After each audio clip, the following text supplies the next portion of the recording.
Sulm ndodhi edhe ndaj Milazim Halitit nga Gjakova derisa po qëndronte në xhami.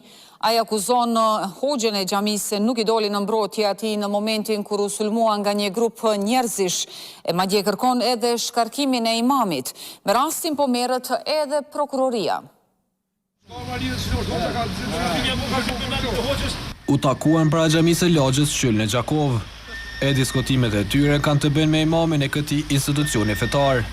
Milazim Halili në argumentit e tij thotë se 3 muaj më parë u sulmua në ambientet e mbrëmshme të xhamisë. Fund të dera korridorit, ma ka zot derën e korridorit, edhe më ka sulmuar që të ngrusht më ra në krah, edhe më kanë gjitë për jakne, më ka pështit për ziti. Për fat se si më ra me kry ziti, se ka mund të ndodh ma keqja.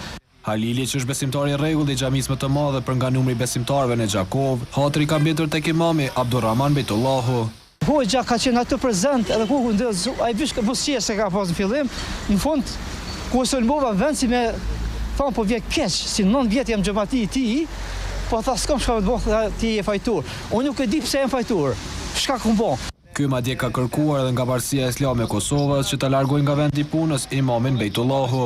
Por kjo kërkesë e tij po shihet e parealizueshme nga besimtarët tjerë që kryen ritualet fetare në këtë xhami. Kam isha ku, po jam s'ka shans. Nuk ka shans. Nuk ka ky kurgjok, nuk ka ky farfaktori për hoxha dhe kusha hoxha. Cermiani punën e hoxhës, I cili ka rreth 10 vite që punon në këtë xhami, po e vlerëson goxha lart. Masalil Kastratit është njeri më I miri që jep ndihma I ndihmon popullit. Për këtë s'kemi asnjë fjalë më të vogël më të keq, s'ka kush ka më fol për to. Është një më I përsosur në Gjakovë. Televizioni ka tentuar që të marrë një përgjigje edhe nga imami Bejtullahu për këtë rast, mirë po I njëjti ka qenë I paqashëm gjatë ditës së martë. Sidoqoftë ky rast tani më është në prokurorinë themelore në Gjakovë, ku prokurori I rastit ka kërkuar që të intervestohen palët e përfshira.